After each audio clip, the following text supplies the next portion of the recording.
Hey guys, welcome to another replay cast.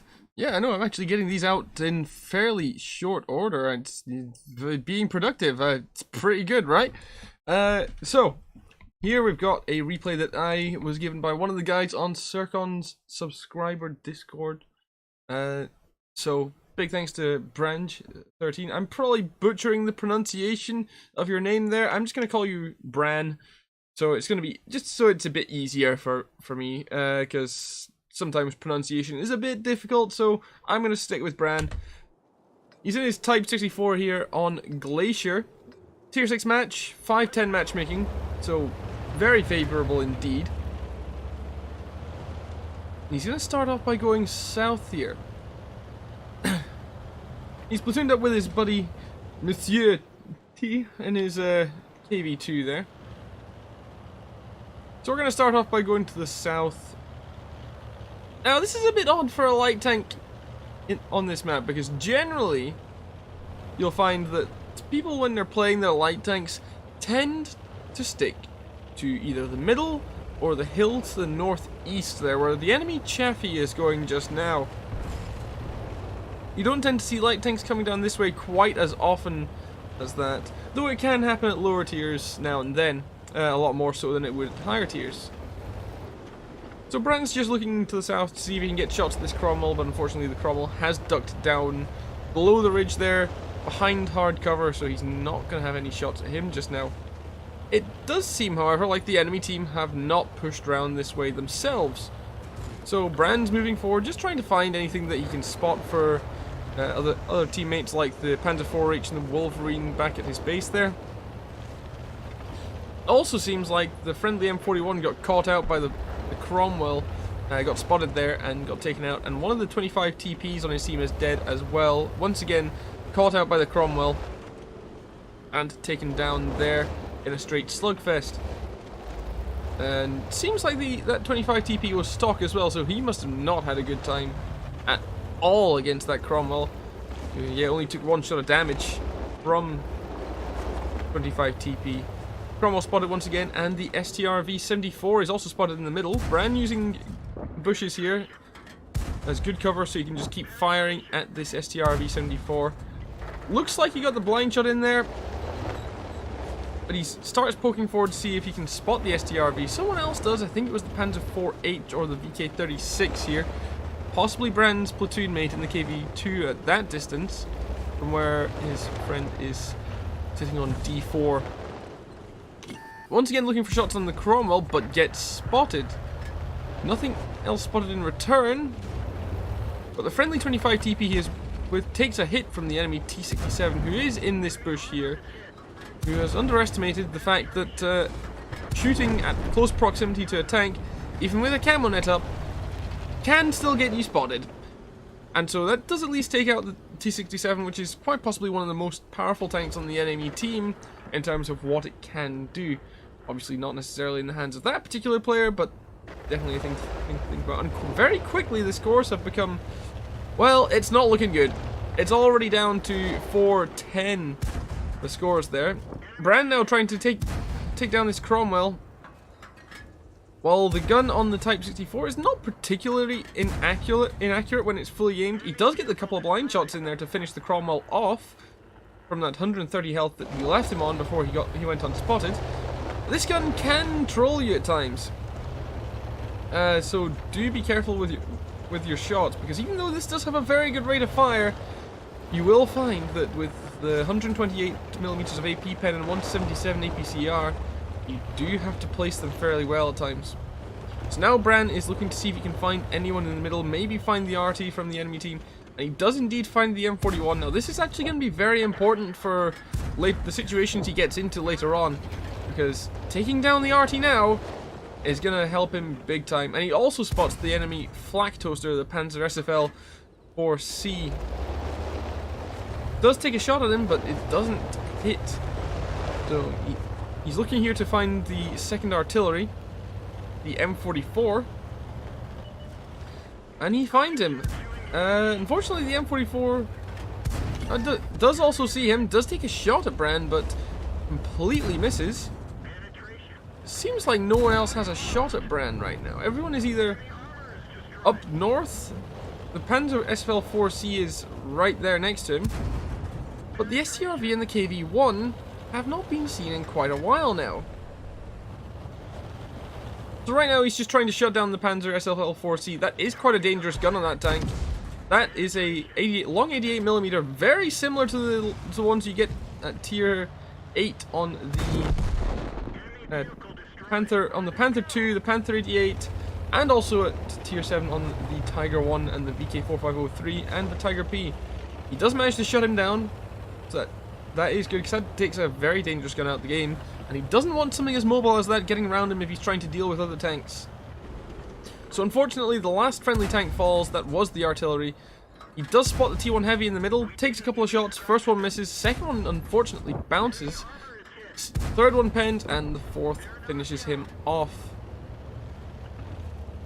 He's now switching to his APCR because he knows he's going to have to engage the KV-1 and the Churchill 7 here in this 1 versus 5 that he has just taken down to a 1 versus 4. Sitting on a top gun already, and just under 1,600 damage that we have observed. But we do know he's gotten a couple of blind shots in, so we'll find out later on what the final damage number is. Working his way around down to the south once again. He's trying. What do I think he's trying to do here is he's trying to basically dupe the enemy team into thinking he's maybe trying to rush over the middle, which is the most obvious route to take. People don't generally expect you to take these longer routes, even if you're in light tanks, so do keep that in mind if you're trying to return to your base to get a reset.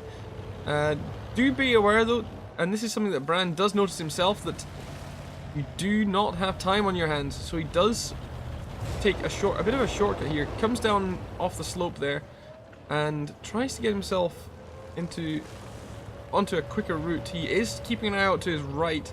He knows he's still got a minute to get back, as the enemy team did have 2 people in the camp, but for some reason one of them left. Seems to have gone back now, which has disrupted his plans, since that means he can no longer spend time looking to his right there to make sure that the way is all clear. So obviously he knows exactly where 2 of the enemy team are, so he pokes into the bushes here, but he does overpoke past the bushes. That shot at the KV-1 does get him spotted. Churchill misses, but the STRV-74 is further behind the Churchill in the bushes. Doesn't stop Brand getting the reset though.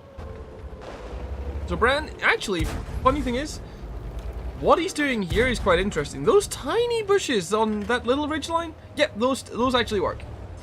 So what he's doing here, he's actually being very smart about this. This I really like. He's using all the tiniest bushes to fire for free at this Churchill 7. He's not spotted right now at all. I would imagine that Brand also has a decent crew in this, because it seems like he has just enough camo skill to be able to fire at these guys, even through this very marginal bush cover, without being spotted, and is just trying to finish off the Churchill 7 there, but Churchill 7 goes unspotted, so he decides to use his remaining APCR shells to finish off the KV-1 instead. It does respot the Churchill, but does not have a shot on him where he can pen with the one of the remaining 5 armor piercing shells. And this is another problem that you will find with the Type 64. That rate of fire, combined with a fairly low ammo count, only carries 45 shells. You can run out of ammo very, very quickly. So if you're in carry scenarios like this, where you have to be doing that damage output, getting those kills, you will run out of ammo. He does get the shot into the side of the Churchill, finishes him off, gets himself a Radley Walters, and takes it down to a 1 versus 2 with the 25 TP and the STRV-74. Well, when he was last shooting at the STRV had about 360 health. And as we just saw just then, 25 TP had 303. However, we do know that the STRV has fought some friendlies to get here, and it has left him on a 1 shot. Snaps the shot off as the STRV goes down the ridge there, and now he's just free. Just take down the 25 TP at his leisure and secure the win.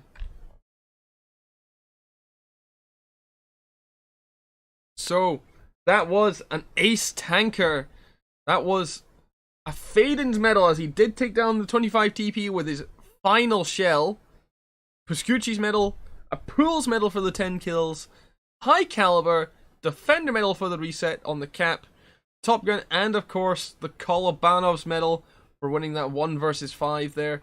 He ended up getting 3001 damage, and this, you would think that at tier 6 this might get you a higher base XP. Well, apparently game says no, so it only rewarded him 1447. I think you might want to ask Wargaming for some for some base XP back there, Bran. But unfortunately, even though he has a premium account, well, he does not have a premium account, and even though he wasn't a premium tank because he was running food, he did use his, I think one of his consumables. I might have missed that though. But no, he did not actually, because it was only 20,000. So he didn't use any of his other consumables, but he did, of course, use the food. And he did fire his ammunition off. That did mean he lost quite a few credits. He lost 18,000. If he had a premium account, he would have barely made a profit of only 5,942 as well. Showing that the Type 64 is not a hugely profitable tank, even if you're getting results like these. But congratulations nonetheless for Bran. I'm sure you're still absolutely more than happy with that result and worth the credit loss on that one. And I'm definitely sure that will have been damn good training for what I would assume is already a great crew. So once again, congratulations, Bran. Thank you for letting me have this replay, and thanks for just giving me the link as well. I really do appreciate that. Likewise, guys, if you do have a replay that you want me to check out, just let me know, and I'll see if we can sort something out. Like I say, if you do see me on Discord at all, or on Twitter, the link to my Twitter is down below. If you've got a replay, post it up on Twitter, tag me in that, and I'll take a look at it. Because I do have some time to make videos at the moment, so be sure to get those in, and I'll try my best to get as many of these out as I can. I don't have any particular schedule for releasing videos, because really at the moment, unless somehow some miracle happens where I can go full-time on Twitch and YouTube, then yeah, it's going to be a bit hit or miss at the moment. But like I say, I'll get as many videos out as I can. So guys, I hope you enjoyed this one, and I will catch you next time.